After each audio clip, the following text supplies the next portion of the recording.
सभापती महोदय, खरं तर मंत्री महोदयाने सांगितलं एकही तक्रार नाही. त्यांच्या नागपूर जिल्ह्यातला तुकाराम सुखदेव रावळे यांना लिंकेजच्या बाबत तक्रारी केलेली आहे.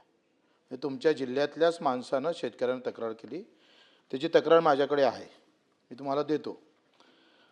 सभापती महोदय, हे खरं तर हा हंगामापूर्वी केलेली व्यवस्था आपण नीटनेटकी असली पाहिजे. काय होतं आहे का, एकदा पेरलं वर्ष वाया गेलं तर त्या शेतकऱ्याला 10 वर्ष ते सावरत नाही. आपल्यासारखं नाही आहे. आपल्याला चारही एकूण पैसे येतं. शेतकऱ्याला पैसे कुठून भेटतं? फक्त उत्पादनातून पैसे भेटतं. आणि तो हंगाम गेला का त्याचं आयुष्य जातं. मग अशा अवस्थेमध्ये एकतर पाणी नाही आलं तरी मेला, भाव नाही भेटला तरी मेला, बोगस बियाणं आलं तरी मेला. आणि खताच्या एकंदरीत तुम्ही जे म्हणताय ती वस्तुस्थिती नाही आहे. मी अमरावती जिल्ह्याचा अहवाल तुमच्यासमोर ठेवतो. रासायनिक खत मागणी, पुरवठा आणि विक्रीचा अहवाल माझ्याकडे आहे. 2026 आपलं या 30/6/26चा. युरिया असेल, MOP असेल, संयुक्त खत असेल, आम्हाला एकूण मागणी मंजूर किती आहे तर 1,54,000 टन. आणि आपल्याकडे उपलब्ध साठा किती आहे तर 1,30,000 आहे. 20,000 टनाची कमतरता आजही एकंदरीत सगळ्या खतामध्ये दिसतं. हे माझा नाही आहे, तुमच्याच विभागाने दिलेला अहवाल आहे. कसं आहे का, वस्तुस्थिती हे काय होते, जेव्हा तुटवडा आला, कमी पडलं का ते बियाणं महाग विकण्याची प्रथा आहे. ते जास्त भावात विकतं आणि त्या कुठल्याही कृषी केंद्रावर नियंत्रण नाही. सगळ्याचे लागेधोरे लागलेले आहे. बोगस बियाणं सगळ्यात जास्त कंपन्या गुजरातच्या आहे. बोगस बियाण्याच्या खताच्या हे गुजरातचं सगळे लोक महाराष्ट्राला दिवसाढवळ्या लुटतं, इथल्या शेतकऱ्याला लुटतं. आणि हे बोगस बियाणं एवढं येतं, त्याच्यावर तुम्ही खरं तर ह्या बोगस बियाणे किती आपल्याकडे येतं, किती आलं, किती कारवाई केला, हा आपण सगळा लेखाजोखा आम्ही पटलावर ठेवला पाहिजे. किंवा 3 वर्षाचा तरी का किती बोगस कंपन्या आल्या, कुठल्या होत्या, काय होत्या, ते ठेवा समोर. या त्याच्यावर काय कारवाई झाली.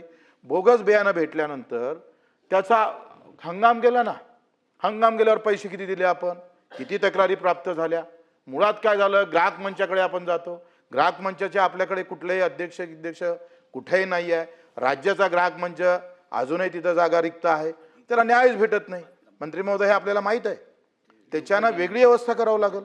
काय होतंय का तुम्ही पंचनामे करत नाही. बरेचदा काय होतंय का, बोगस बियाणं निघालं, खतं बोगस निघाले किंवा औषधीच्यामुळे काही परिणाम झाले त्या पिकावर चुकीचे. एकतर जय मात्र आहे. तुम्ही मला एक सांगा, किती तपासण्या केल्या आपण का, जे खतं आपण दिले किंवा जे बियाणं दिलं किंवा जे औषध दिलं त्याच्यात ते घटक आहे का नाही. दिसतंय ते खतावर, पण प्रत्यक्षात ते मात्रा नसतंच त्याच्यात. हा मोठा कारभार सुरू आहे. तुमच्यासारखे मंत्री असताना आणि ते शिवसेनेचे तळपदार असताना तुम्ही चिरफाड करायला पाहिजे. आतापर्यंत अफजलखानासारखे फाळला पाहिजे होत्या सभापती महोदय. 4 आतडे बाहेर काढून त्याचा कोथळा बाहेर काढला पाहिजे होता. ते तुम्ही काढलं पाहिजे, ह्या अपेक्षा करतोय. आता तुम्ही सांगितलं का 44% पीक कर्ज वाटप केलंय, 60% शेतकऱ्यांना कर्ज वाटप झालं नाही. आणि ह्या सगळ्या राष्ट्रीयकृत बँकेचं झालेलं नाही. नॅशनलाइज बँक आम्ही पाहतोय तो काय देतोय, घरवाल्याला कर्ज जास्त देतं. ते नॅशनलाइज बँक गाडीवाल्याला कर्ज देतं. पण शेतकऱ्याचं जे काही आम्ही पाहतोय, ज्याची ते उद्दिष्ट आहे, ह्या अजूनही. आता तुम्ही कधी करणार आहे. जुलै संपत आला, पेरणी संपत आली सदाभाऊ. आता जुलै महिना लागला आणि आमचं कर्ज जर 44% असेल तर याच्यासारखं दुर्दैव काय आहे. काय कारवाई करतो आपण त्या बँकेवर. तुम्ही म्हणता आढावा घेतला, हे घेतला, ते मुख्यमंत्री महोदय बसले होते, राज्य समिती झाली, तसं झालं, असं झालं. आखरी लक्षात घ्या का हा दरवर्षीच्या बोंबा आहे. पावसाळे आल्यानंतर मेंढके जसे बाहेर येतं तशा या बँकेची व्यवस्था दरवर्षीच आहे. काय कारवाई करतो आपण. आपले सगळे पैसे त्या बँकेच्या खात्यात जमा होतं, ते त्याच्यावर व्यवहार करतं, सगळं करतं. तुमच्या राष्ट्रीयकृत बँकेला सगळ्या सबसिडी देतोय. जे काही मोठ्या लखपतीचे काय कर्ज माफ झाले त्याचे सगळे फायदे राष्ट्रीयकृत बँकेला झाल्या. जिल्हा मध्यवर्ती बँकेचं, माझ्या बँकेचं 95%च्या वरती मी कर्ज वाटप केलं. राष्ट्रीयकृत बँक आम्ही पाहतोय 30-40%च्या वरती जात नाही. काय कारवाई करणार तुम्ही याच्यावर. 44, तुम्ही कृषी मंत्री महोदय, तुम्ही मोठ्या गर्वानं सांगताय का अलबेला है, कोई प्रॉब्लम नहीं है देश के अंदर, सब अच्छा चल रहा है. अभी ना कोई बिल्कुल ऐसा हो रहा है कि ऐसा लगता है कि बस हम एसी में, मेरा किसान भी एसी में बैठा है. असं नाही आहे हो. तुम्ही सांगतोय अजूनही आमच्या मुख्यमंत्री महोदयांना बैलजोडी द्यावं लागली शेतकऱ्याला. तो अहवाल ठेवा. बोगस बियाणे 3-4 वर्षामध्ये किती कंपन्या होत्या, काय होत्या, किती कारवाई केली, काय कारवाई झाली, त्यामध्ये सुधारणा, ते काही ग्राहक मंच आहे ते काढून तुम्ही दुसरी काही समिती ठेवता काय, त्याच्यासाठी काही करता येते काय, याचं उत्तर तुमच्याकडून अपेक्षित आहे आम्हाला. आपण उत्तरातच सांगितलं 48 टन, 48 लाख टनाची आपल्याला एकंदरीत आवटण मंजूर आहे. आणि प्रत्यक्षात जर आपण पाहिलं तर 25 लाख टन आपल्याकडे मंजूर म्हणजे एकंदरीत उपलब्ध आहे. त्याच्यातले 17 लाख टन स्वतःच्या पुरवठा आपला झाला, बाकीचं अजूनही. त्याच्यातच तुमच्या उत्तरामध्ये हे प्रॉब्लेम आहे. आम्ही आमदार असताना तुम्हाला माहित आहे आपण आढावा बैठक घेतो, अलबिल राहतं. म्हणून माझ्याकडून अपेक्षा काय आहे का तुम्ही जे काही सांगता हा लक्षवेधीचा आशयच नाही आहे. तुम्ही लक्षवेधी पूर्ण वाचा. त्या लक्षवेधीमध्ये सगळ्या गोष्टी आलेल्या आहेत. तुम्ही नानोचं सांगून आम्हाला गुंडाळण्याचा प्रयत्न करत असाल तर हे बरोबर नाही.